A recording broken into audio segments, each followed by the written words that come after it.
For many years, I asked, why was I chosen? And then I just came to terms and said, because I'm probably the only crazy person that would just say these things. I feel this is my soul's journey. I want people to believe in themselves, to believe and to know that they still have that soul connection with their own departed loved ones. The things that you sense and feel that you might think that are odd or weird, or it might just remind you of your departed loved ones, that is their soul reminding you that they are with you at that exact moment. I believe and know that we all have that ability to connect with our own departed loved ones. I have just the ability to sense and feel others. And I am very respectful to the fact that what I do is not for everyone. People pass away where their loved ones do not know what happened to them. How can someone even start to heal or even grieve if this is what they're focusing on? Are they okay? Were they suffering? Were they afraid? Are they at peace? Is there really a heaven? Is there really a God? We're going to grieve the loss for the rest of our lives. The healing process is something different. It was shown that I had the ability to give people that gift back of faith, hope, and peace. Souls have shown me that we are greeted by our departed loved ones that have gone on before us. The soul then goes through a transition. We relive our life here in the physical world. We're brought through scenarios, situations of if we made different choices, different decisions, how things could be, and then the soul continues to grow. There is an energy present. I don't know who it is yet, because what Spirit does is they make me feel the bond and relationship that they shared with the person. They brought me through the departure. So there are 3 souls present. What just happened? Hold on, Theresa, what just happened? Now I'm crying and I have chills. It's Mayim and Bialik's breakdown. She's gonna break it down for you, because you know she knows a thing or two. So now she's gonna break down. It's a breakdown. She's gonna break it down. Hi, I'm Mayim and Bialik. And I'm Jonathan Cohen. And welcome to our breakdown. This is the place where we break things down so you don't have to. Today we're going to get messages from the beyond. Today, we're going to find out what happens when we die, what people have to offer us from the other side, and how tapping into your understanding of feelings and sensations can actually be an opening to understanding what happens to our loved ones when they're not here.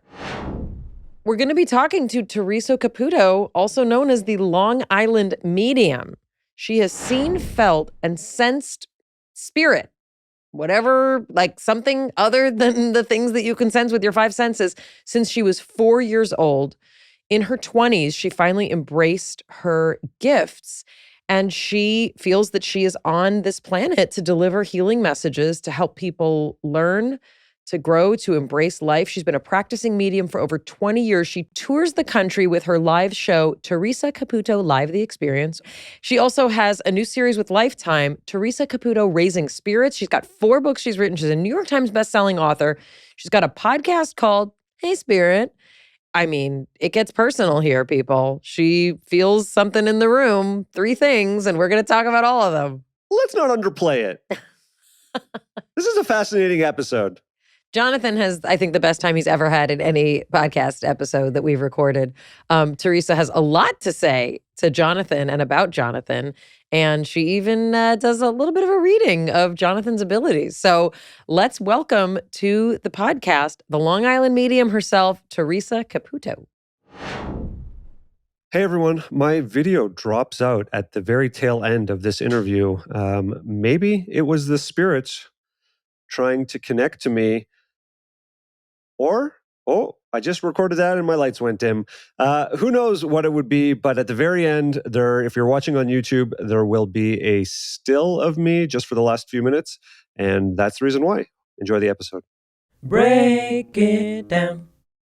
Well, I am super excited to be here, and it's an honor to be able to be with you all today. We don't know how much you know about us. You know, I'm trained as a scientist. Jonathan is trained as a creative and a healer and a thinker and a futurist. So we're both sides of all the coins. But we both have a healthy respect for things that science can't always explain. And we both have a really sincere curiosity for understanding, you know, powers and abilities that people have that, again, may not be easily understandable or explainable, but I think one of the places that I wanted to start is kind of with a difficult question, but it's meant, again, with tremendous respect.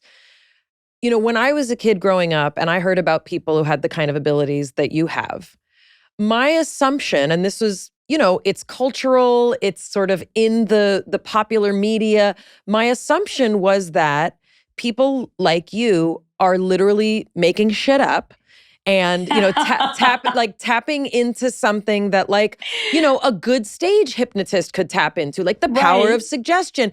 And it's not that I didn't have some sort of appreciation for that, because I'm an entertainer too, so we all have to entertain, but that's literally what I thought, I think, for most of my life. And it wasn't until I started having some health challenges, having some emotional challenges, that I started exploring people who have other abilities.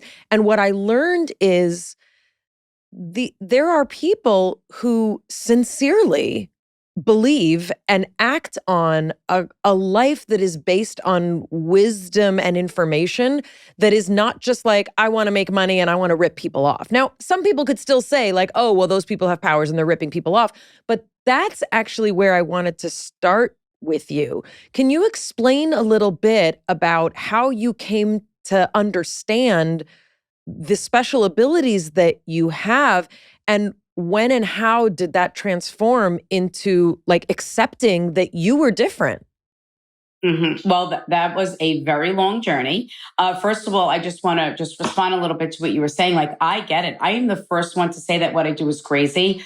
I wish the things that I say, what Spirit has me say, you can't make up. That's the thing. But you have to understand, a little bit of my background is from the time that I was 4, I would always sense and feel things that other people didn't. I always remember a woman standing at the end of my bed at night. I would hear people speak to me. There was no one else in the room but myself.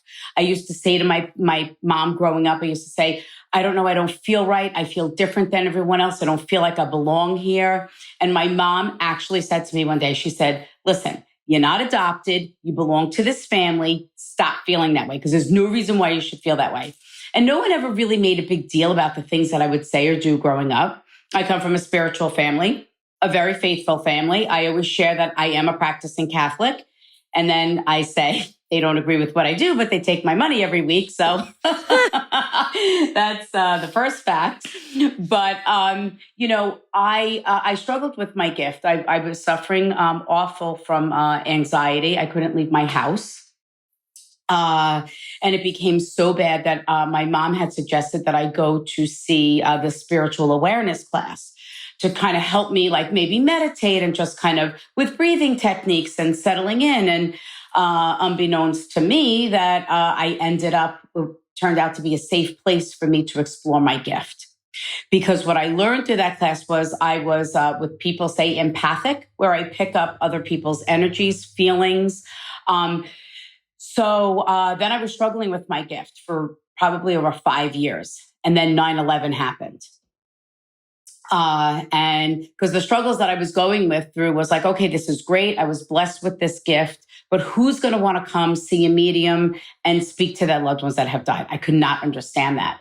But what I learned over the years was that, unfortunately, no matter who we lose or how they die, we here in the physical world are left with burdens, guilt, should've, could've, would've, these negative emotions that do not give us the ability to heal. So I put my gift in God's hands and I said, if this is my soul's journey, if this is what I was supposed to do here in the physical world, then I want to use my gift for healing. I put my gift in his hands and I said, open the doors and I will walk through them with my gift. But I only want to use my gift for healing and to help people move on after the loss of a loved one. I literally sat and had a conversation with God. I was like, listen, I'm afraid of the dark. I don't like to be scared. And then here I am over 20 years later. So I want to, first, I mean, it's an unbelievable trajectory, but I am curious a little bit about those kind of years in between, because also I mean, I have kids, kids say crazy things, so I'm sure a lot of people were like, oh, maybe she's just a deep kid or she's a deep thinker. What was what was teenage Theresa like? Meaning, were you like going about, like, I'm assuming the hair originated at some point in your teens. Were you just like, The hair. were you just Yeah, like the living your hair. best Long Island life and like trying to like date people and like go to the mall? Like, was this a constant in the background? Well, what you have to understand, I didn't realize at the time that this is what I was doing. I had no idea.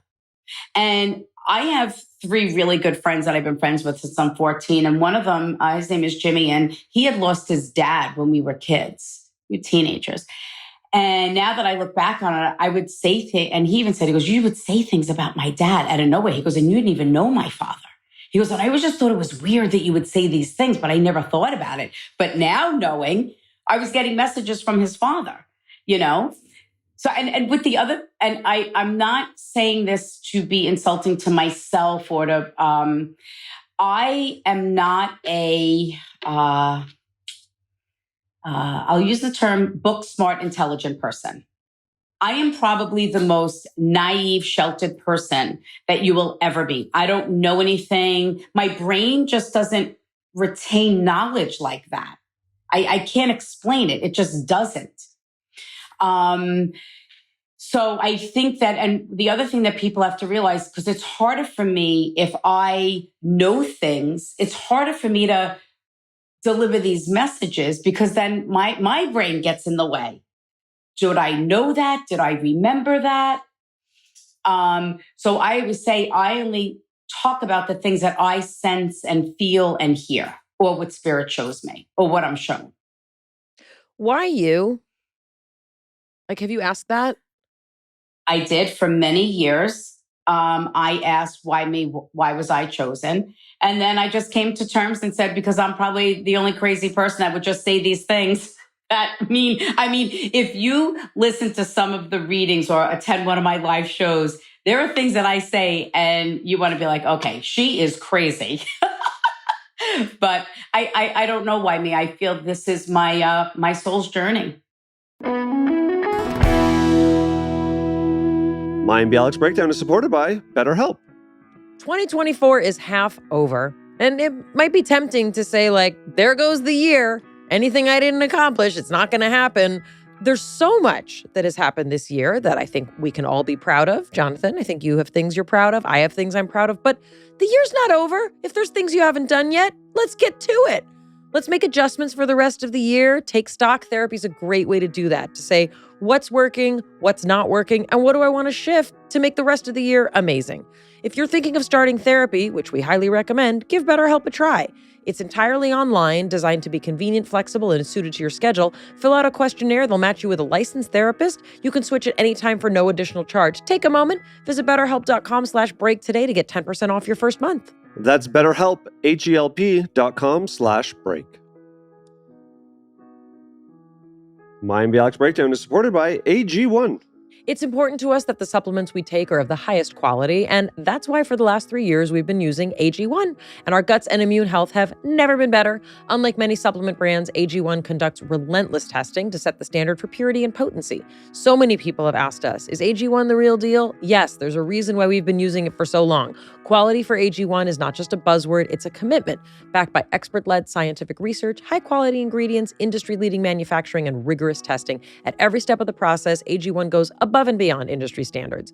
We know we can trust what's in every scoop of AG1. It's tested for 950 contaminants and banned substances. The industry standard typically only tests for 10. AG1 is NSF certified for sport, one of the most rigorous independent quality and safety certification programs in the supplement industry. Taking care of your health shouldn't be complicated. AG1 makes it simple by replacing multiple health supplements like multivitamins, digestive aids, immune support, and more in just one simple scoop.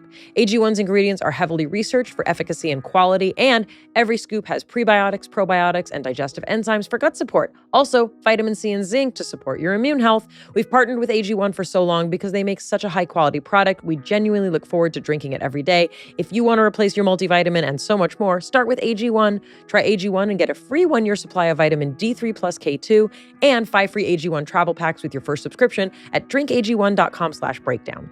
That's drinkag1.com/breakdown. Check it out. I know it's not for you to have this estimate, but I'm curious, like, do you have an estimate of like how many people are like you? Or is this something that other people don't know that they can cultivate? You know, you talk about that you were having anxiety and you were having, kind of some sort of spiritual crisis. Like, I'm sure plenty of people listening are thinking like, gosh, maybe there's something going on in the background that I'm not in touch with. Well, listen, this is what I always say. There are many reasons why I also do what I do. I want people to believe in themselves, to believe and to know that they still have that soul connection with their own departed loved ones. The things that you sense and feel that you might think that are odd or weird, or it might just remind you of your departed loved ones, that is their soul reminding you that they are with you at that exact moment. I believe and know that we all have that ability to connect with our own departed loved ones. I have just the ability to sense and feel others. What about your other, when you talk about, that you were identified as an empath, are there other things that you feel besides dead people? Well, I am in the menopause, so I do feel a lot of things. I get hot flashes. What I'm saying is if you're around people, let's say, who are having a conflict and it's an unspoken conflict, do you pick up on other people's emotions separate from dead things? Yes. Mm-hmm. What is that like? It's a lot. It's a lot. I always say I make what I do look easy. It's not.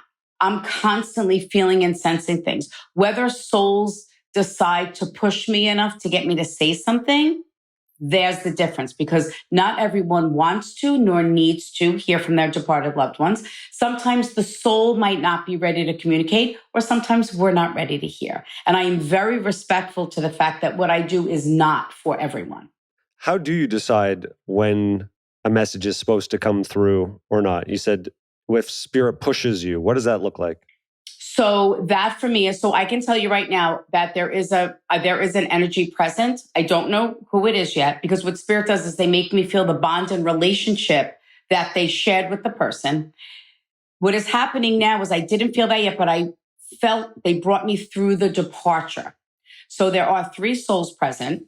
What just happened? Hold on, Theresa, what just happened? We were talking about you being an empath, and now I'm crying and I have chills. What's happening? This is what happens. Okay, walk us through it. I'll be quiet. So I don't know who it is or what, but I saw 3 souls. Okay. So just that. God, you're very nervous now. You asked. No, I'm fascinated, obviously, but this is a bit of a trick question almost, because I'm curious about soul transfer. Okay. Sometimes events happen where people change and a different version of them survives something traumatic.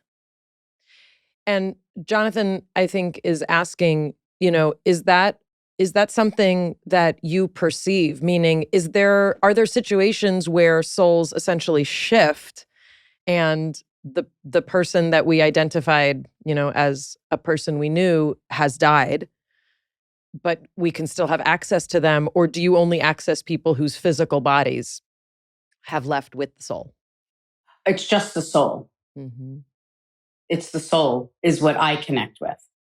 Well, I think maybe we go through and find out who the 3 entities are. Well, there is a father energy present. But there is, so I can just explain to you on what it looks like for me and from how I connect with souls. So I've had where I've channeled someone where they actually were in a vegetative state, and was able to get information from them, even though their physical body was alive. So I'm able to do that. I have done that. Or if someone is in a coma, Spirit has shown me where someone has survived an accident where they were, it was so odd. I happened to randomly get seated next to the woman on my way down here in a plane. And we had this whole conversation. I was like, I was just told you saw God and he showed you. And she goes, I never told anybody that. She says there's not one person that knows that's happened to. So people that have died and come back. So those types of things have happened. Souls do learn lessons on the other side. So like if they might not have lived if they maybe disappointed someone here in the physical world, or if they didn't do the right thing sometimes for someone, the soul will show me that the soul has grown, that means they had to relive their life through our eyes to feel what it was like for us and to apologize to that person, to give that person the gift of healing. So that's actually a question that we had, because you've talked about that you connect with good, and this is part of how you use your ability. You channel souls that walk in white light, which is a very lovely notion. But what does it? Well, I know that's a fact. Right. But I'm saying, like, what does it feel like to you if, let's say, someone crossed over who was abusive, or it was a difficult relationship, or people have complicated grief, Sure. And I'm sure that obviously hearing positive things can feel really helpful and healing. But I'm curious, what do you experience? Is there a place where you get messages that are like, oh, this is hard? Oh, yeah. So there are two instances that I can share with you, just so you understand. This one just recently happened where I was doing a live show that had to be about 3,000 people in the audience, randomly talking to a woman, and I watched two dark energies try to approach her, and they tried to attach themselves to me.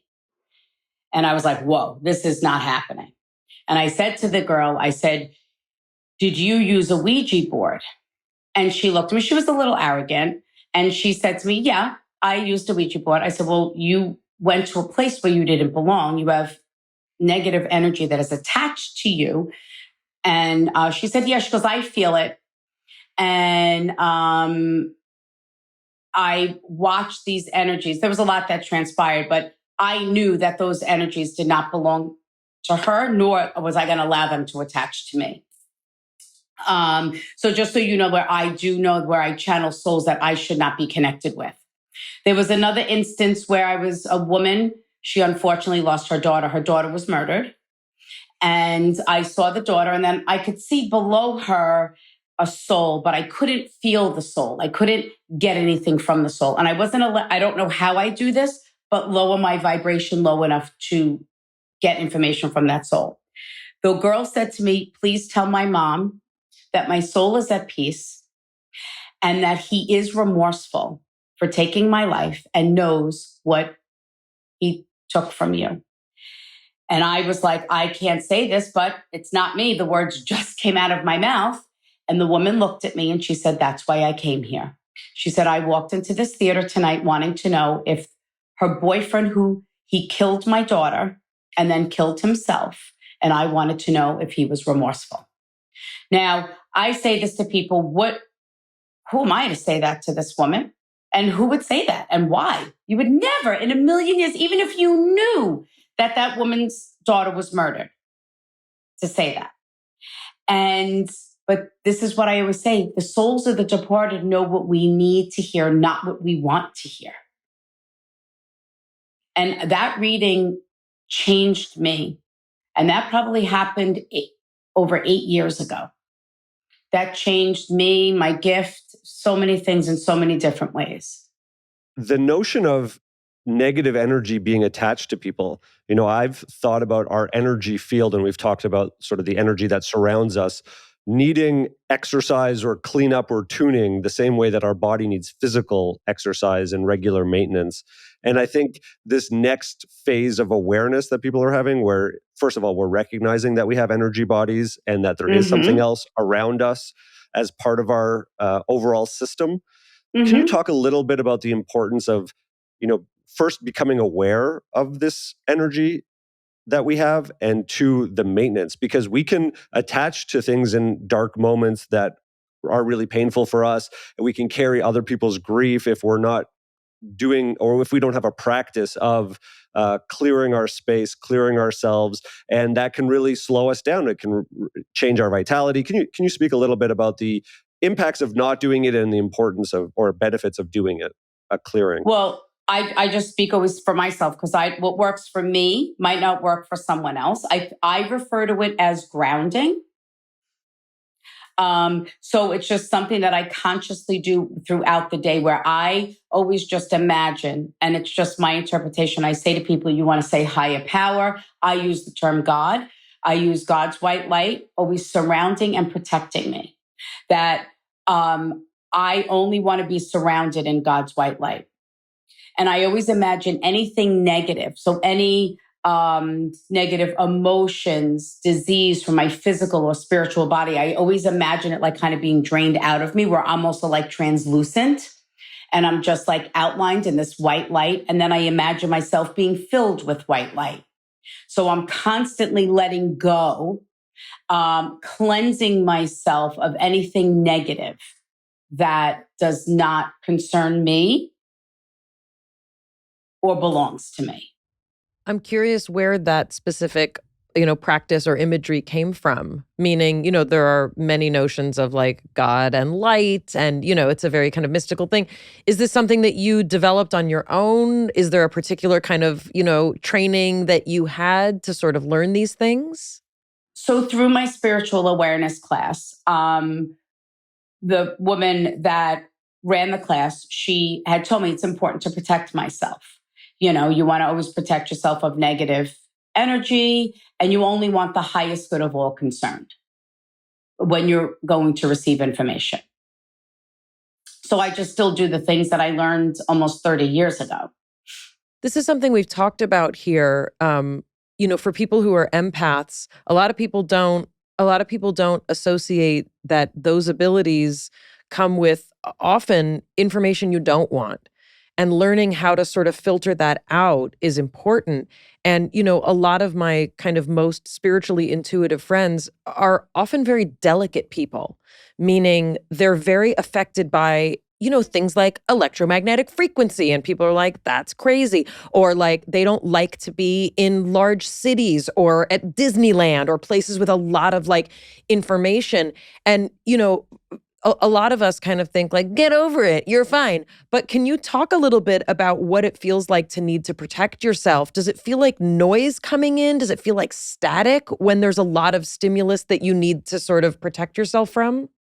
No, I don't feel it like that. Mine is usually through having difficulty breathing and feeling like it's almost like I'm being suffocated because there's just so much. It's almost like there's just so much around me because I don't hear like in a way of chatter. So I don't hear things like that. So for me, a lot of it is through feeling. Even the messages that I deliver, it's all on how spirit makes me feel. And then I kind of built this spirit library of signs and symbols of just the way that souls had made me feel and then what they show me. And then that's how I built all the signs and symbols. That's really fascinating. Okay, back to the entities. Sorry. No, I was just thinking to myself, I was like, I don't know. I don't know again what you do. I really don't know much about what both of you do. So I was just curious what it was that you were so focused on the like the feeling and the energy. And you said that you made your comment, I love a good feeling. Well, I think in terms of what it sort of feels like to get information or to have access to other information, this is all kind of a spectrum. Theresa's a very specific and, fascinating case of someone who has access to something, but people have a variety, of abilities and sensations. And for some people, it does sound like chatter or it feels like static or some people get like nauseous a lot. And it's like, oh, maybe they're healers and we didn't know it. Mm-hmm. So is that what you do? You do healing? Yeah, I grew up extremely logical, rational. My dad was an accountant. My mom was a school teacher and a psychoeducational consultant. She was, she grew up in the synagogue and had a connection to religion, but not necessarily a practice of spirituality or intuition. I grew up that there were five senses, and that's what the world existed with. When I was 14, there was a massive family tragedy, and my brother was injured in a car accident and left in a coma. And, just to be transparent, what I was curious about is that I saw him die. You saw the and soul? I saw him in a coma. I saw him, the version of him that I knew, totally die, and his body survive, and a new version of him came back after the coma. Like, the prognosis for him was that he would never walk, talk, or recognize family again, that he would be a vegetable his entire life. And then one of the doctors who actually did the operation on him said, youth is on his side. If he had been a 40-year-old man, we would have let him die. But given that he's 17 and he's so athletic and strong, there may be a chance for him to recover. And not to overstate, my family was an absolute disaster after that. My parents were totally focused on his recovery. The hospital process was insane. Insurance company fights for 7 years and legal battles, them trying to say he wasn't disabled, him being exceptionally disabled, and fighting, doing every type of therapy possible to learn to walk again and talk again and try to find a space in the world that doesn't really have a lot of room for highly disabled people. Emotional problems and, the self-realization of what has actually happened to him, and that progress was slow. And for me, I was totally depressed, totally numb, in shock for years, emotionally totally shut down. And I discovered somatic energy work and healing work when I was 17. Mayim Bialik's Breakdown is supported by Airbnb. Jonathan and I both love staying in Airbnbs, especially when we're away for somewhere longer than a day or two. Helps me keep my nutrition on track. If I have a kitchen where I can, cook and do all the things that I need. One of my other favorite things about staying in Airbnbs is you get to stay in a novel place every time. You never stay in the same place twice. And it kind of feels like you're home away from home. I know so many people who could be hosting their spaces while they're away so that other people can enjoy them.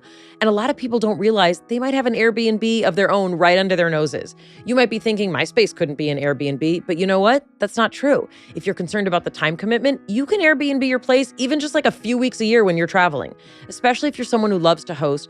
All those little details that really elevate a space and make it unique, that really matters. Airbnb hosting is a way to earn extra money and make sure that your space is being utilized, even if it's just when you're out of town. Your home might be worth more than you think. Find out how much at airbnb.com/host. Mayim Bialik's Breakdown is supported by Nurex.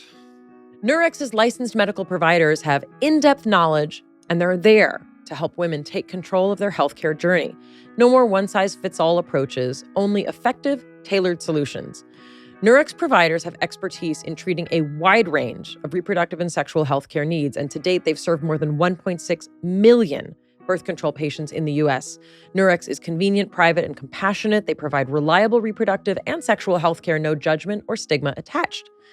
Nurex is there to make it easier for women to take charge of their sexual and reproductive health with comprehensive treatment options and quality integrated care all in one place.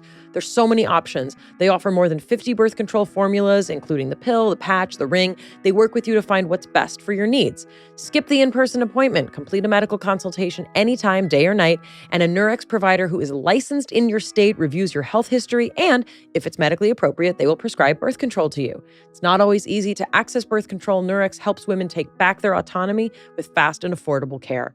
Nurex accepts many major insurances to pay for your birth control prescription, and that can help cut down on out-of-pocket costs. Nurex is accessible, it's private, you can have it delivered straight to your door in discreet packaging, no trips to the pharmacy necessary. Nurex is really helping women be their own best advocates. You can count on Nurex to listen and understand you, and there's access to 24/7 care and support. You have the freedom to ask questions, get answers exactly when you need it most. Thank you, Nurex, for sponsoring this podcast. Taking control of your reproductive health starts here. Go to nurex.com/break to get started. That's NURX.com/break. Results may vary, not offered in every state. Medications prescribed only if clinically appropriate. Consultation required. So when I began to participate and learn both hands-on work and both giving and receiving as a practitioner and as a recipient, something happened to me where I could feel energy. I could, and that cracked something open in me because it changed the idea that there are five senses and that's all there is in the world. And that was a window into the world of energy work that I then was like fascinated by, because I was like, oh, there's an entire world that I've never experienced. And so that began to think about altered states of consciousness through, again, not through medicine, but through meditation, through thinking about distance energy work. Well, if all the energy exists all the time, well, can we just tap into it? Thinking of energy or spirit as a frequency. I also learned, the grounding principle of like, start to be aware of your surroundings, start to understand energy cords, and, where do you feel your energy is being pulled somewhere, and how do you make a little cocoon for yourself and say that, whatever negative feelings, emotions, guilt, or negative interactions have, they can you can see them wash away. You can picture your energy body being reconstituted in a way. And by that, I mean like, oh, you could be, your mind and your thoughts and emotions could be sort of traveling way off, bring yourself back to a centered place. And I started working with a variety of different healers and just exploring as much as I could. So then in terms of intuitive ability, what I became aware of is that like, well, if energy exists all around, there are layers of it. Also, entities can exist all around. And if you stay away from lower vibrational frequencies, then you can tune in. At some points, I had done readings for people, but what I struggled with was, how much am I making up? How much is this me as a creative person versus like the reality, the objective reality? And it is a very subjective field. Different people can get the same information. They can get different information. And I struggled with that at that age, because I was, new to it, and also looking for a place in the world that felt maybe more integrated into society versus trying to carve a path that was new at the time. Well, I asked you that because when I started feeling the energy, I could feel my heart started racing. So I was picking up some type of nervousness. And then I heard he could do what you could do what I do. But here's the difference. So I always describe myself, you hand me this, I'm like, oh, this is great. This is going to hold my iPods, right? I don't need to know how they work, how they charge. This is what I take. What I love about me is that I don't care how things work. I'm just telling you this is how. And I asked you because I found it very interesting, because you almost have like explanations of how and why, because everything that you described is what I described in my term of grounding. Like I used one word to describe it. Grounding. He often uses a lot of words. But this is the thing that I love in this moment. But even for like myself, of like, I don't need to know information. I don't want to know information. I have my own problems. I don't need to now have all this other stuff that's going to confuse me and this is why I just say whatever it is that I sense, whatever it is that I feel. And now I understand your question, because I was trying to understand what you were trying to ask me before without giving me information. But now I get why. But because when you were telling the story, I watched you, I didn't know who it was. I just watched you watch a soul leave, but then return. As far as you saying he came back as a different version, that does happen with people that have said that they have died and returned. They're different. Is it because they have a spiritual experience? Is it because they're just grateful to be alive? But there's a million different reasons, but that's that person's own personal feeling, right? So I didn't quite understand, and I'm very intrigued by that, because it's not a different soul. It's just a different version of his soul. Yeah, I've been dipping into a little bit of the Buddhist understanding of reincarnation and rebirth, and this kind of notion that we're the same us. The same us that looks in the mirror when we're 4 is the same person that looks in the mirror at 16 and 36 and 86. But this notion, that Jonathan is talking about is, if someone comes back, let's say with an injury that changes their self-perception, changes their ability to function, changes their understanding of themselves, where's that other version? And I think, and this sort of leads into what I'd love to hear you talk about a little bit. When you access people who have passed, you're basically a partner in helping people understand grief and loss, because Jonathan lost the 17-year-old brother and got back a person with a piece of their brain missing who now functions very differently, right? So not just in terms of Jonathan's experience, but in general, you are dealing, you're kind of a partner in people processing grief. What would you say, your main purpose is with this gift in helping people understand grief? Look, we're going to grieve the loss for the rest of our lives. The healing process is something different. So I want to help people to be able to heal. And I don't mean to interrupt you. I just want to say one of the story that I was telling you about the woman that I sat next to on the plane. She was injured and went through a very traumatic experience at the age of 11 and was told was never going to walk again. And she most certainly is walking, talking, has a great career, very successful. So I kept seeing her, me sitting on the plane with her. That's why I said to her, and I even said to myself, why am I telling them that I randomly got sat next to this woman on the plane and this is her story? But it's all, I always say there's no such thing as a coincidence. But I also, so when I was struggling with my gift and understanding, like you, Jonathan, after when 9/11 happened, I had a spiritual experience. And it was shown and told to me that thousands of people perished that day. And people pass away where their loved ones do not know what happened to them. In 9/11's case, a lot of people, they weren't able to recover their loved ones' physical bodies. And a lot of people, how can someone even start to heal or even grieve if this is what they're focusing on? Are they okay? Were they suffering? Were they afraid? Are they at peace? And then sometimes you get the religious aspect of, well, we weren't able to lay them to rest. Are they truly okay? Did they make it is there really a heaven? Is there really a God? They struggle with everything. And it was shown that I had the ability to give people that back. With the gift that I have, to be able to give them that gift back of faith, hope, and peace. I don't mean to make you speak for all of, dead humanity, but is there sort of one understanding that you can share with us about what happens next? Meaning when we die?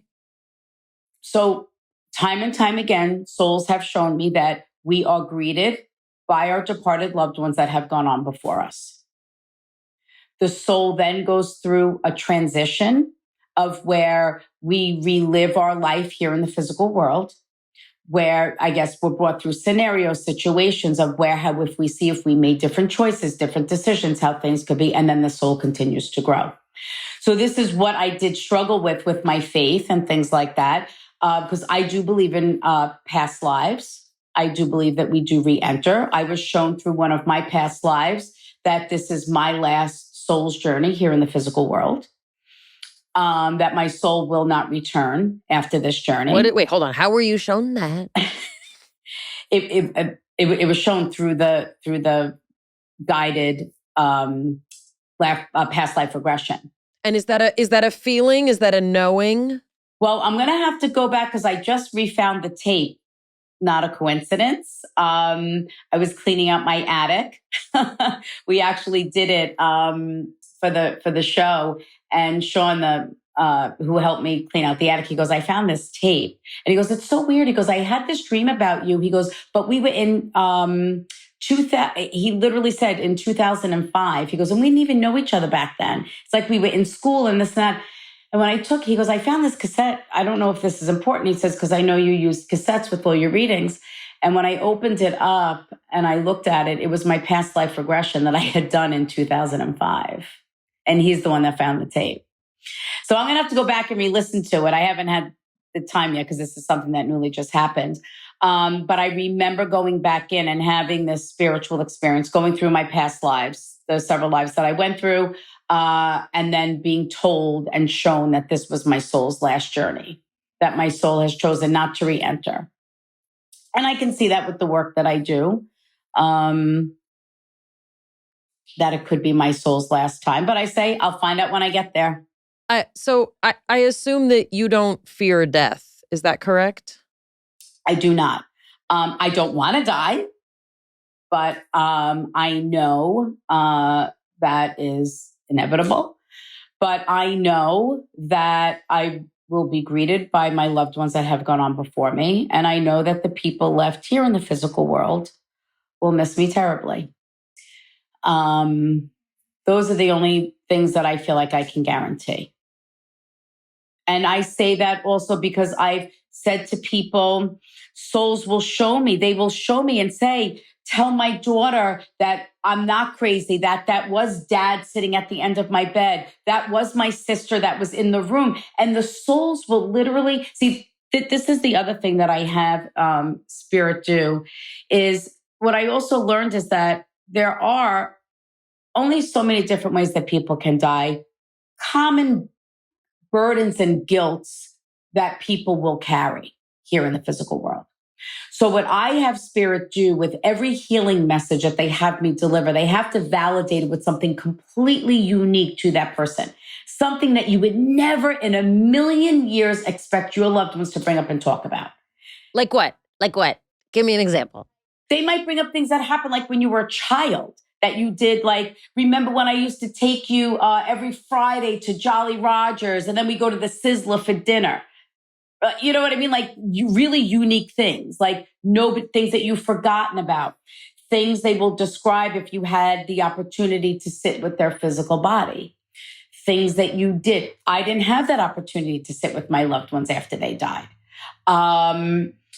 So they will describe who walked in and out of the room, what people did, what people said, very specific things that people have said to someone that they never shared with anyone else here in the physical world. I have them communicate with their personality to validate that from the second the soul leaves the physical body, they are completely healed. And that they leave all of the maybe anger, illness, disease, anything, any physical ailment, they leave with the physical body. In your brother's case, Jonathan, I'm just going to say this to you. Souls have also shown me that they will, Spirit has said to me, the soul knows the destiny of its life here in the physical world. We have this block of time where the soul can leave the physical world. So you ever hear of these tragedies where they die in a fender bender or they die and it's like, how did they die? This is like crazy. Then in situations, sometimes they're in such a crazy accident that they're like, how did they survive? But then they are paralyzed, sometimes in a vegetative state, what have you. Souls have told me that those are the times when it was not the soul's time to leave the physical world, but they were placed in a situation where they should have been. It holds true with suicides. I've channeled souls that have tried to take their own life and then ended up living their life in a wheelchair or a vegetative state because it was not their soul's time to leave the physical world. Because I never want my gift of being able to channel the souls of the departed and saying, yes, I struggled, but my soul is at peace with God. I don't want people to think, oh, I'm struggling, let me take my life and it'll be Skittles and rainbows. It doesn't work like that. It only works if it's the soul's time to leave the physical world. And again, there is no quote unquote proof. I didn't do any research about myself, about the other side, about even religion. Like, I embrace all faiths. I embrace all faiths. I was just born this way. I love different religions because they feel that I don't know. I love it. I'm intrigued by it. Should I do more of it? Absolutely. But here I am. I'm practicing Catholic. I got Buddhists with rosary beads in my house. I don't think we should be doing that, but I do that because I like it. I tell the famous story about my daughter. A famous story, but it was her first Holy Communion. I took her to buy a cross, a diamond cross. She picked out a diamond Star of David. And I said, you can have that. I said, but you can't wear it to church when you're receiving your first Holy Communion. But like my daughter, she wanted to be Jewish. We celebrated, we did Hanukkah. We didn't know what we were doing, but we did it. She wanted to do it. She wanted to be Jewish. Maybe a past soul of hers was Jewish. That's possible, right? Well, Rugrats were popular at that time. And a lot of her friends were Jewish. We used to go, but I was brought up in I'm very blessed and extremely grateful for the way that my parents have raised me and continue to raise me because I still live next door to them. So, but talk about separation anxiety. I'm 57 and I still live next door to my parents. We're both very curious if there's more about things that you sense, not necessarily just, with communication you might be getting. But I was very interested when you mentioned about Jonathan, because, Jonathan's one of these people who I feel like, has made me believe things that I previously did not believe about, I don't want to say extrasensory perception in the like ESP, kind of way people talk about it, but in terms of like, what is it to pick up on something, that is not easily explainable or, sometimes Jonathan will get a hunch about something. He'll have a feeling about something. He'll have an intuition about something, and he's often right. So I'm curious if there's anything else, that you want to share either from your experience or about anything that you pick up on, from talking to us that might be helpful or interesting to people to learn about. Well, I just think, yes, hunches and intuition, we all have that. I don't get things the way other people do, like, oh, do this, or I think you should make that decision. I don't know if that's what you were referring to about Jonathan, like your hunches or feelings. Like, I don't get things like that. Or nor do I sense things like that. We started the interview in early stage and you said that you felt like 3 spirits were here. Is there more information around that?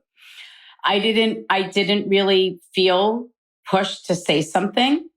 But I am going to say this. I am drawn somewhere else. So I don't know. Do you have other people within the house with you, or other people, or wherever you are? Yeah, there's 2 other people. Because I'm being pulled out into maybe to someone else. Might not be to you two, but that's what I felt that I was very pulled. There's 2 other people here. Also, this house has been said to be haunted. So are you guys in the same place? No, are you in a house? No, okay. So we're in a house that I lived in for 10 years when I was married and I raised kids here. And this house then was a rental property.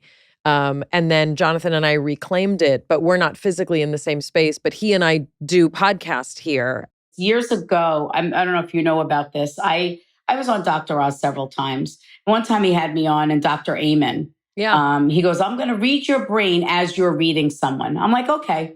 And I remember Dr. Oz coming up to me and going, Theresa, aren't you nervous? I go, no, why? Why would I be nervous? He goes, well, what if it shows like nothing? I go, something's happening here. I don't know what it is. I'm like, I don't know. And when he said to me, because I always say I get no thoughts, feelings, and emotions. And it's just of signs and symbols of what, and he actually said it. So like my brain just like, it shows like it flatlines and but I'm talking and I can't explain it. So, but this is what I always say. This is never about believing in what I do or mediums. I truly want people to believe in themselves believe in an afterlife, to believe that soul bonds can never and will never be broken, and that the things that we sense and feel are real. And I have people that come, they could be the most faithful people, so spiritual, and they lose a loved one, and all of that goes out the window. To be able to hand someone back their faith, and whatever that means for that person, maybe in themselves or just living life. I get people, they don't even want to live anymore. They don't know how to live after the loss of a loved one. So to be able to deliver these messages and to watch and to feel someone heal right in front of you doesn't make their life easy, but a little bit easier in knowing that their loved one is still with them. Theresa, I do want to circle back to my brother for a second because, Sure. This is actually probably the most I've talked about him. And I was interested in what you described about the idea of his soul, or a soul not having the time to leave. What was fascinating about his accident is 2 weeks before his accident, he put his car into a ditch, a 6-foot ditch. And my father always put his children in really, really big American cars because he was terrified of his kids crashing their cars. So he puts his car in a ditch, and then 2 weeks later, he's up. We had a summer home 2 hours north of the city, and he was going to drive back as a passenger in a VW a VW Rabbit, little convertible. And my dad had this instinct. He said, I don't want him to go in that car. And instead of fighting with my brother because he was up there with a bunch of his friends, he let my brother go back in this car. And it was a single car accident. The car was merging onto the freeway, hit the gravel, lost control, skidded across, went into a ditch, and the car flipped. He wasn't wearing his seatbelt. He was thrown from the car. He was ejected. Mm-hmm. And the driver of the car walked out with scratches. Also not wearing a seatbelt. But I talked about that even before you said that, right? We talked about souls when it's their right? And this does not mean that your dad, it was his responsibility to save him. Do you understand that? He carried, he still, like the guilt that he carried. But this, can I just say this to you? This moment is validating for your father of that intuition, that gut instinct wasn't to save your brother from living his life this way. Because it was your brother's free will choice to get in that car. Who was the father? There was a mother and a father energy that stepped forward. So mother and father energies could be grandparents, but they, because that I feel through the bonds and relationship. So was your grandfather departed prior to the accident? My dad's father died weeks before my brother's accident. To validate that to tell your father that his father says, I did protect him the best I could. Did he die suddenly though? My grandfather, yeah. Because he just labored my breathing and I felt like I just dropped to the floor and died. Yeah, he had a heart attack, went to the hospital and died hours later. So to validate that he did his best and he did send your brother back. Because, I don't know. Now, this is something that your dad will only know. I heard it and I hear things differently, not the way we communicate. If even though he lost a part of his son that day, he still had his son. It would have killed my father to lose him entirely. Because did you just get like a chill or like a goosebump? Yeah. I asked your grandfather to move through you to validate that he says, I did everything that I could to protect him. It was not his soul's time to leave. And I wanted to give my grandson back to my son in the best version that we could. Wow. Who's the female that passed also? Was there like a sister or a young girl that died? So sister could be like a sister-in-law, could be a cousin, but your grandfather brought him forward. Is your grandmother passed also? So all of my grandparents have died. My grandmother on my mom's side was probably the grandparent that I was the closest with. Okay. But my She's father the was one that actually, guides you. Yeah. She's the one that guides you with your gift. Yeah, she was my closest emotional relationship, probably. Is that who I remind you of, Jonathan?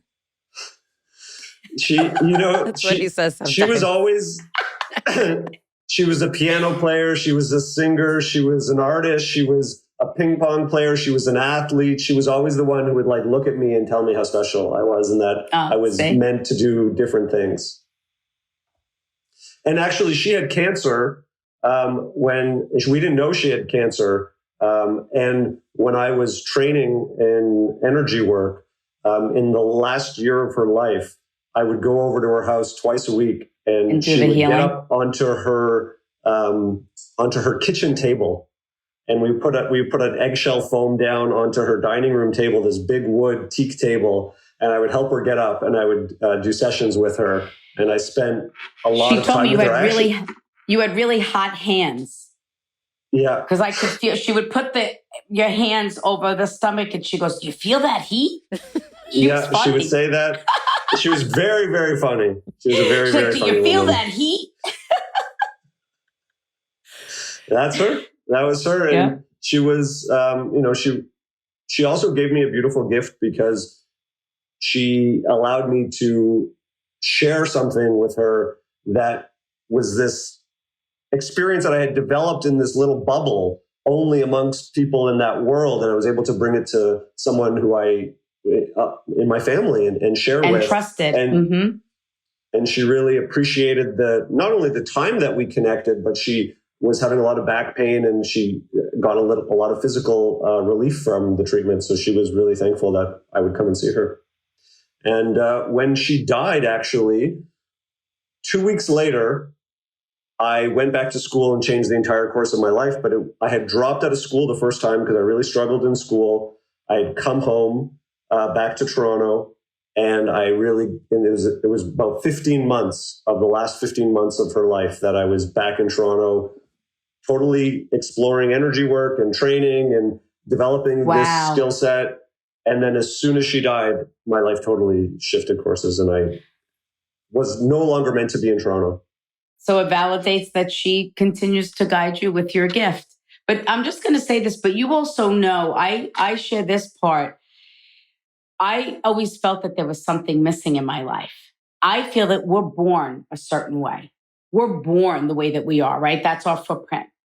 And until I embraced my gift is when my soul, and I think you'll understand this, Jonathan, is when I fully felt complete. Like, this is my soul's journey. This is my purpose. This is what I'm supposed to be doing here in the physical world. I mean, that really strikes me because at different points in my life, I've struggled.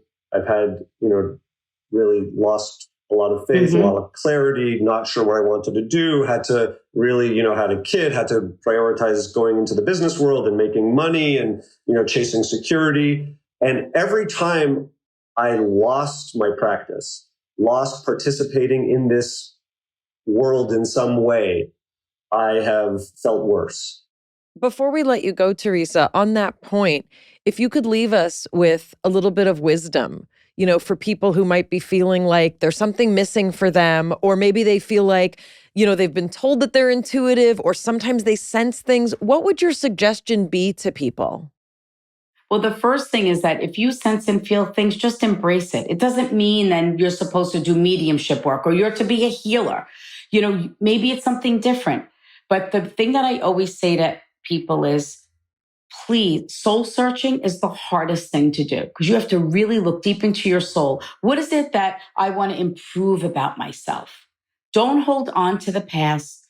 Let go of all of the negative things that do not serve you a purpose, and love, honor, and respect yourself more than anything in the world. Theresa, thank you so much. It's been so fascinating talking to you. We really appreciate it. We wish you only good things. And thank you so much. I just want to thank you for being so respectful to my gift and for giving me a very different platform. Oh, we're so grateful. I want to thank you for that. I want to ask you also, what does your hair look like before you do it? Like, is it curly? No, it's straight. It's straight. And when it's just pin straight. I'm just curious. So when you wake up, you then have to do it every day? I do. Wow. I do. To get my hair like this, I do it every day. But if you look at my Instagram, I look like a hot mess. My hair's up in a clip. I look like everyone else in the food store. Thank you so much. We really appreciate it. Well, I just want to say that was not the direction I thought the interview was going to go in. We didn't get to ask if there is a spirit in the studio house that needs to be released. I don't know. I don't think she works like that. Like, I think she obviously is very open to whatever realms, she's accessing, and it kind of seems to, direct a lot of what she does. I mean, she does shows for thousands of people. It's really, I mean, I'm curious, like, how do which spirits decide which to come through? Like, everyone's got someone dead. Like, can she talk to all of them? Do they have to take a number, like at the butcher? They're like, right. You want to talk to Theresa? Okay, here, take this number. You wanted to circle back to what she was talking about the grounding that she does. And, picturing this white light and, picturing herself transparent. Do you ever feel that, you're being pulled or you're drained or you can't focus or get clear? That's my normal state. Maybe you have energy body interference. Is that what it's called? Just like our internal organs have a way of working and they need vitamins and nutrients, the whole energy production of our system needs maintenance and it needs certain things. It needs clarity. I think if we're emotionally distracted, being pulled in a really different direction, or we have unresolved issues with someone and there's an energetic cord that's pulling on us, we have a much harder time knowing what we want. Have you ever tried to make a decision and you're like, I can't really feel what I want because I can feel all of the things that everyone else wants? Yeah, that's a good example. That is, right? It's like, how do we get in touch with ourselves and what we really, really are looking for, want, what will benefit us without thinking about, oh, this person is going to want that. Because sometimes we make up that, oh, we think that person will want it. But if we actually come to them and say, this is what I want, oh, okay, they'll shift and they'll change. Sometimes what we make up as people's expectations are going to be bigger and more severe than what will actually happen if we state what we really want. Well, I think that's an interesting kind of way to try. I mean, I think that a lot of what she's talking about is still very, very inaccessible to a lot of people. Meaning, like, what? How? What do you mean? Like, you're having some internal process that I can't understand, describe. It's also not quantifiable, not necessarily consistent or reliable in the way that, you would want it to be. So I think this example that you just gave is probably the most concrete in terms of, like, what does it mean to feel something that's not yours, right? And also, I think a lot about what's called complicated grief, which is, grief when there's been a complicated relationship or if there's been abuse or if there's been trauma. A lot of those people have a, quote, harder time getting over a loss, right? And a lot of times, and this, may have come up in our, conversations we've had about, somatic trauma and things like that. There's this notion that sometimes people can't let go of something, right? You have to let go of it. And I think this is sort of tapping into that notion. And, in spiritual circles and holistic circles and beyond circles, people will do these cord cutting ceremonies, which is, essentially a deep meditative experience that you're guided on, where you conceptually cut ties with typically someone who you feel has some sort of like hold on you. And that could just be like, I can't get over this breakup, or like, really, I can't get over the death of, this person. It doesn't have to be a negative thing. It can also be that you really miss someone and they've passed away. But that notion of what does it look like to detach, this is sort of what you and she were talking about. I was mostly listening, when like bad energy's attached to you. Like she talks about it so casually as if it's just like, I pictured like it's like in Stranger Things, like these like, shadows and like, it's like an M. Night Shyamalan movie, like just like weird things moving around. Like I'm just supposed to be like, oh yeah, she didn't want those things to attach to her. That makes total sense. So she had to put up a barrier so they wouldn't attach to her. What? A practical explanation can also be like you associate with a belief system that's extremely limiting. That can come from places other than yourself. So you believe nothing is ever going to work out for you. Well, like, where does that come from? It can be that you've associated or attached yourself. You may have intuitive abilities, or you may have really doubted yourself in a moment, and you become permeable to an idea that then you carry around and it impacts you. Well, this is please go back and listen to the Joe Dispenza episode to put that in its proper context, because what Joe Dispenza talks about is, if you think enough negative thoughts, your body will start to, in a sense, collapse around them. And that becomes sort of your physical state, which then, predicts what your personality is. He talks about like personality and temperament, and, if there's guided by that negativity. So the notion of what Joe Dispenza, and what his whole, kind of research and things like that is about is like, can you actually change, the expression of genes? Can you change the expression of, of a mood around pretending, that you feel a certain way, right? Convincing your body, this is what it would feel like if I could run a marathon, and that can program you into sort of having that state. So I kind of see that as similar. They're mirrored systems, the psychological system, the physiological system, and the energetic system. Theresa is operating on the energetic system about positive energies, positive entities, only connecting with souls that she says walk in the light. Joe is operating from the psychological system to the physiological system. I mean, Tara Strong also talked about, what does it mean to manifest positivity? What does it mean to be in that state? And it sounds like, Theresa has sort of a constant, kind of cleansing. I mean, I really wanted to ask her, like, does she ever get mad? Does she have negative emotions? Is it all positive? I don't know. I want to share personally about like the impact of receiving that type of information.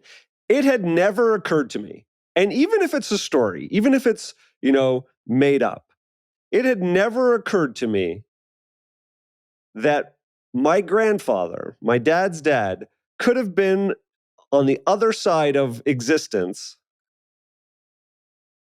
helping orchestrate the return of my injured brother, because losing my brother would be too much for my dad.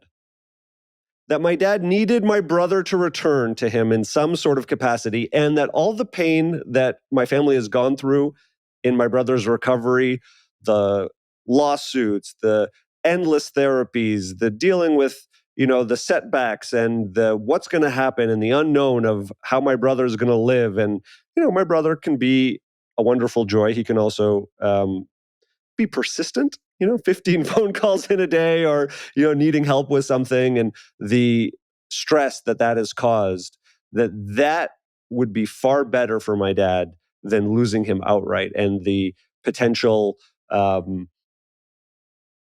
spiritual and psychological sort of distress that would have caused my dad. Like, thinking about it in that way,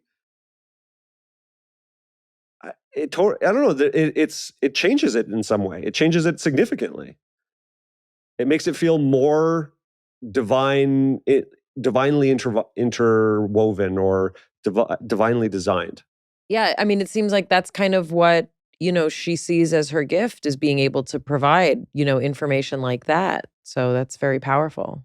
Can we talk about, without going into specifics, that she picked up on something that existed, an event that existed in your family system that you don't speak about, that is not known to the public, that you literally texted me beforehand saying, I literally said, if she could pull this out, I'd be impressed. Yeah, I mean, look, the skeptic in me is like, oh, statistically speaking, many families will be touched by a lot of the things that she talks about. I think I would need, more like, I think I would need more specifics. And I guess that's why people, that's why she has years of waiting lists, because people want very specific information. I wish there were more people like her so that everyone could feel comfort when they lose someone? Yes. I don't really know how to, reconcile a universe where, God is sort of like doling out gifts to certain random people, or maybe we all have these gifts and we just don't know. And like in, biblical and prehistoric times, and like, the whole world was different and everybody walked around enlightened in a different way. I don't know. I mean, in my studies of Buddhism, it's like, a third of Tibet, was in monasteries like that, that used to be just a way of life. So maybe Theresa has access to something that used to be more of a skill set, that we as humans have. I don't know. There's still a lot of unknowns for me here. The notion of a feeling library hit me because you've often even said to me, you're like, I think I can sense something here, or getting in touch with. Yeah, you should always listen. You should always listen to what I tell you to do, but you don't. And I'm always right. And I don't know why you don't just listen in the first place. And then we can call me an intuitive and I can be the Studio City medium. All right. New internet poll. Do you want Mayim Bialik to give you an intuitive reading as the Studio City medium? But like what's Sign up on Instagram. No, but like what's intuitive versus like what just like makes sense when you look at a situation? Like I don't know. I don't know. And I mean, she's not predicting the future, meaning she has a different, kind of skill set that she's, kind of, that she functions in. What would your skill set as a medium be? Relationship advice, predicting relationship outcomes. What else would you do? It's funny. I was at an event at one of my kids' schools, and there was a panel of like people, and there was one person who everybody was like very like, yeah, like everything he said was like, yeah. And it's not that I didn't agree with the things that he said, but like just his delivery wasn't my style. And my older son, like we were talking about it after, and I was talking about like, sometimes if you get a vibe from someone, is that intuition of saying, I don't love how this information was delivered. That's not the person that I want to hear that information from. Is that intuition? Is that just being a discriminating person? Is that being overly critical? I'm also like a really critical person, but I'm thinking like, gosh, maybe there's some sunshine on the other side of me just thinking of myself as this like critical, judgmental person.